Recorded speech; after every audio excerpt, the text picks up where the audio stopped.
This is the Big O Show. This is the Big O Show. Twitter at Poupart NFL. And he's got that Spose hat. There you go. See, Ira takes off the glasses.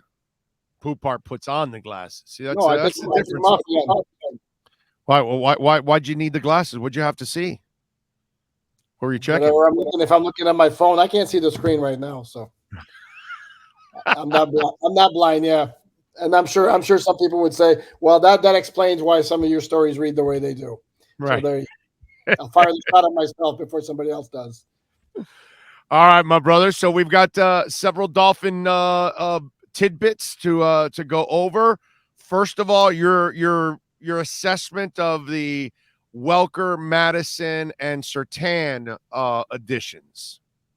I mean, what's not to like? I mean, especially when you consider, Madison and Welker have been NFL coaches already at the position where they're coming in, which, if you remember, I've been consistent that my gripe with Brian Flores' staff was that he had too many guys who were elevated to that position in the NFL for the first time in their coaching career. Well, Welker and Madison have already done that. Patrick, no, because he was a high school coach at American Heritage, but he's coming in as a defensive assistant. So, and obviously it's working under Madison. To me, what I love is he's already forward thinking. Like, if I upgrade Madison or I lose him, Surtain will be then ready to take over for him. So it's actually a little chess is being played there, I think. Well, there's nothing not to like about that move. I mean, it makes sense on so many levels. And Surtain, I mean, I don't need to tell you how good those two were as cornerbacks for the Dolphins. I mean, to me, pretty clearly the best cornerback tandem Dolphins have ever had. And both of them were very, very good technically. So, yeah, no, I like to hire. And to me, and it's interesting too, because when I was looking back at the previous coaching staff on defense, the two guys to me that maybe stood out as the most qualified or the most promising coaches were the two DB coaches, Gerald Alexander and Charles Burks. And now you've replaced them with two guys who I like a whole lot. And then they added Steve Gregory as a safeties coach. And there's a guy who's a former NFL safety who does have some coaching experience, not as a safeties coach, but does have some coaching experience. So, no, I like the job Mike McDaniel's done with the staff. Yeah, I thought, and you know what? Even bringing back Pepe Le Pew, I think, is a really good move in a way, because he's where he belongs. He's kind of the fourth guy in line. He gets to learn a new blocking scheme, because this is not the scheme he was teaching. And so now Mike kind of gets to find out if the young coach has a future under his system. And I give Le Pew a lot of credit for, taking on the challenge once again. And maybe this is the best way to kind of set him up for success down the line. Pepe Le Pew, that's funny.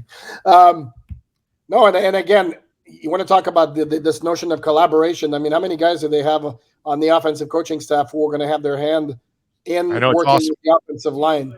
And you and I have spoken before. To me, much more so than additional players, that group needs to be developed and better coached.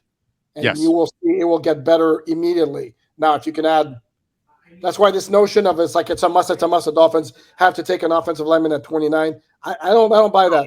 Oh, no. No. Now, if you can get a stud in free agency, sure, absolutely do it. Ryan Jensen. Ryan. You are all over that one.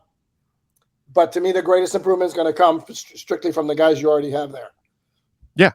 Yeah, no, definitely better. Listen, I've been on this the whole time. I don't think all five guys suck. I think the coaching sucked.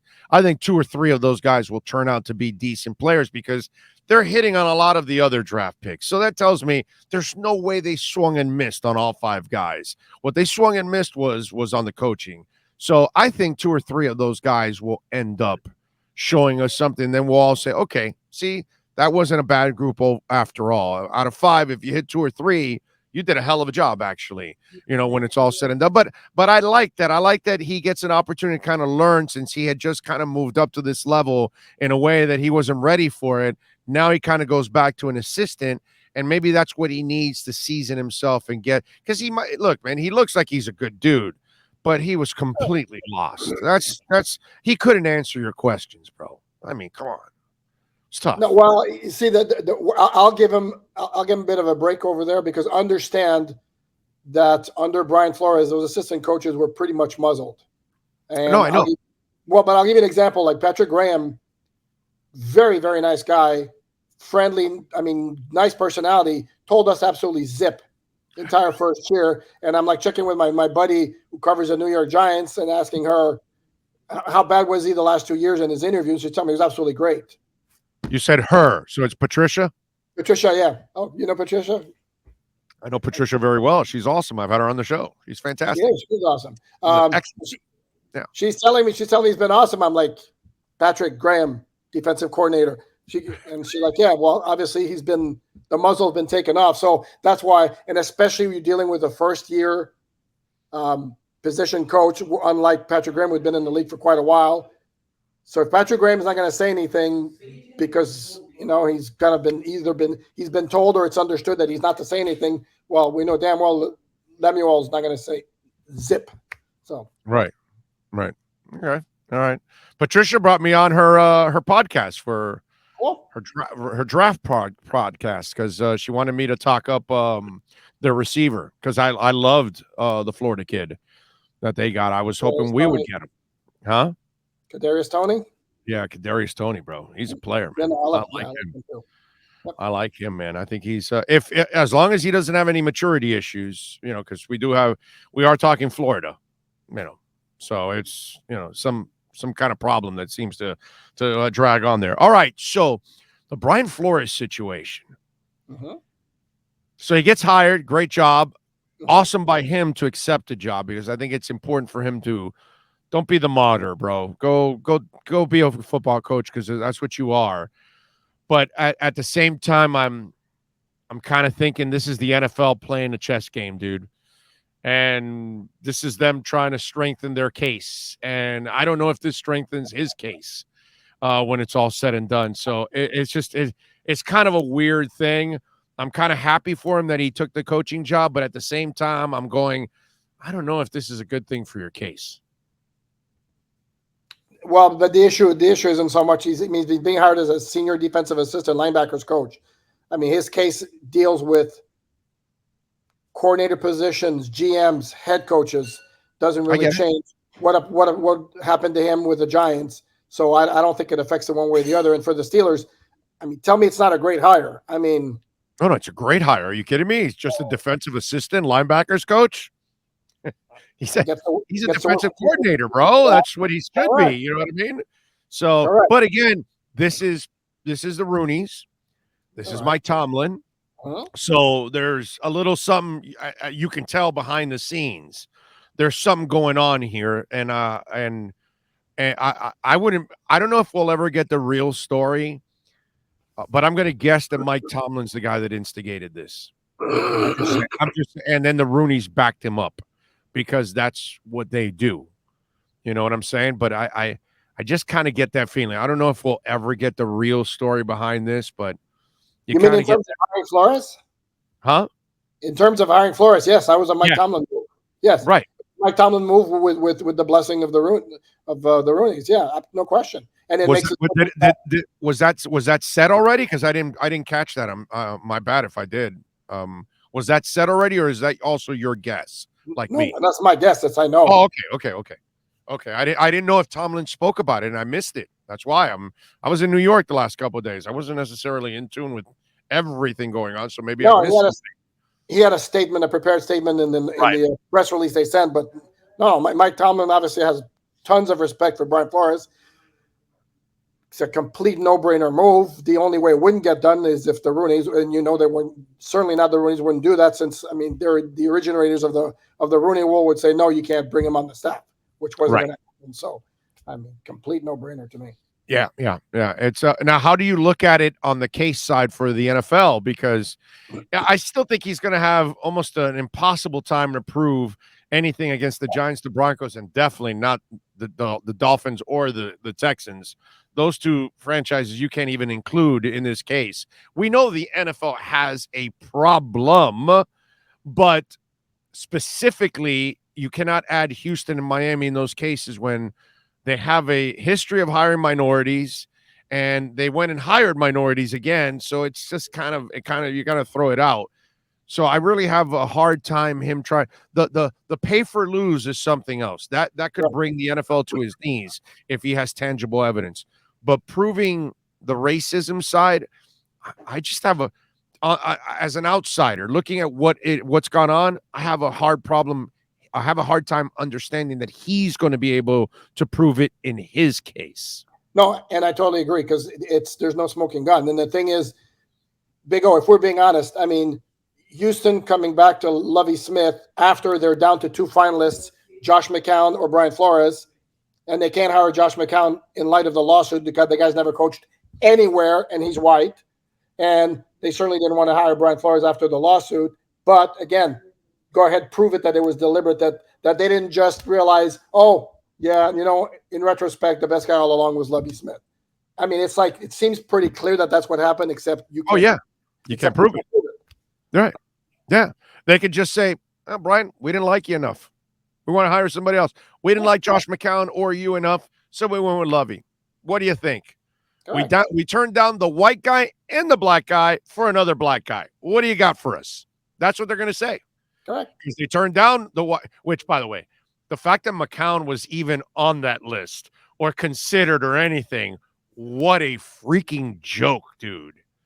Seriously, what a joke that you would even interview the guy. I would have told the guy, hey, Josh, I respect it.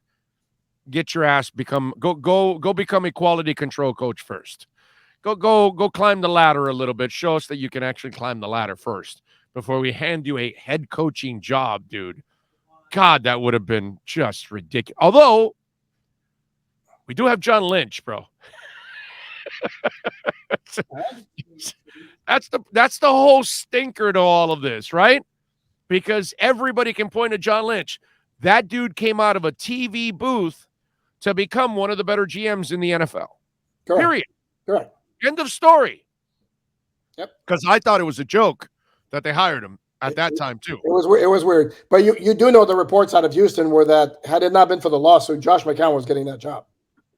Right or wrong, he was getting that. I get you. But I'm saying just the fact that he was in the interview process, I agree, is insulting alone.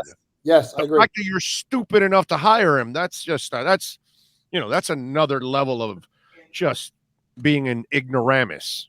Is that a word? It's a great word too. There you go, ignoramus. Damn it. Gotta tell you. All right. So, did you notice that one of his lawyers is named Dog?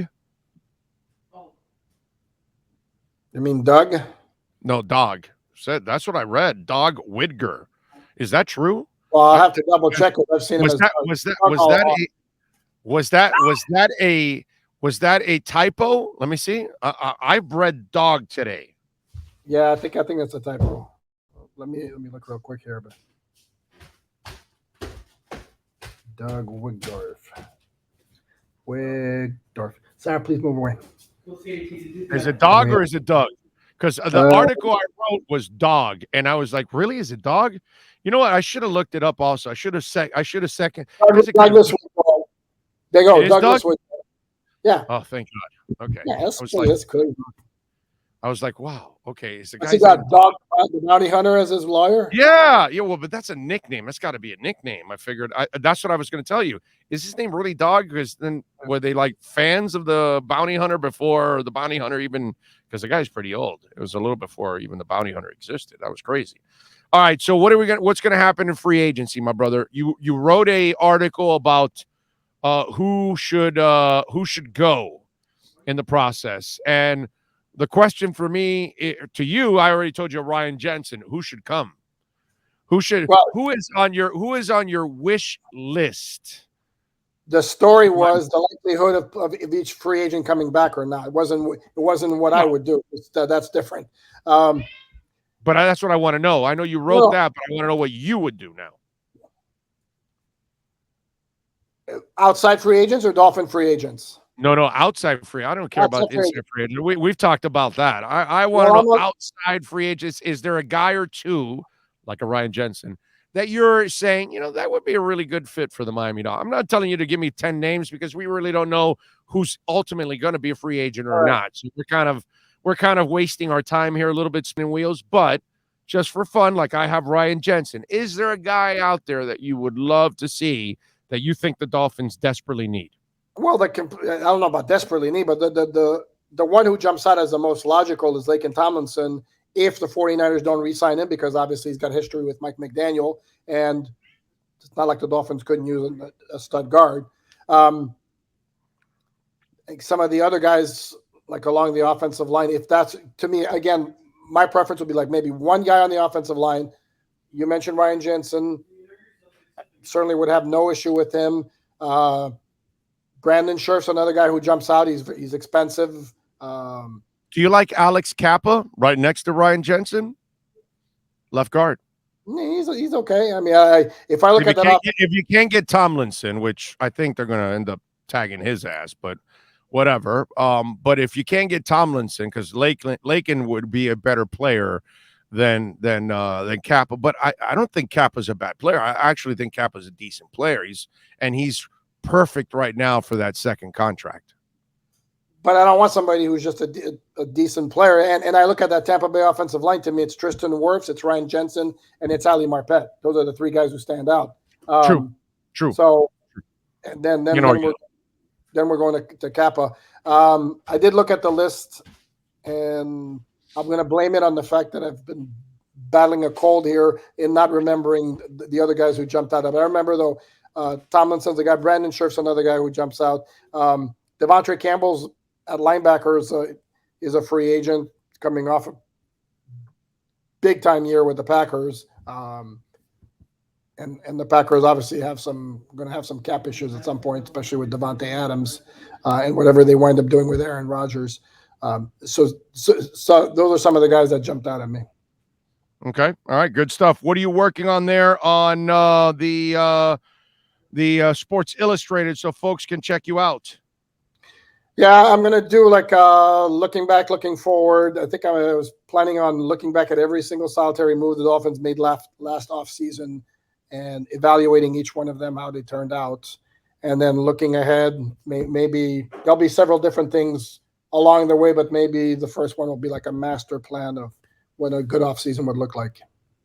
There you go. Follow him on Twitter at Poupart NFL. He is Alain Poupart. Make sure you bookmark his Sports Illustrated page. That is a must bookmark for every single Doll fan. Thank you as always, my brother. We will talk later on in the week. Sounds good. You be good.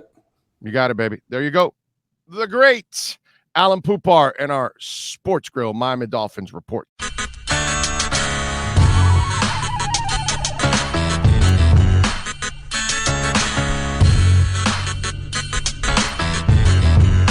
This is the Big O Show. This is the Big O Show.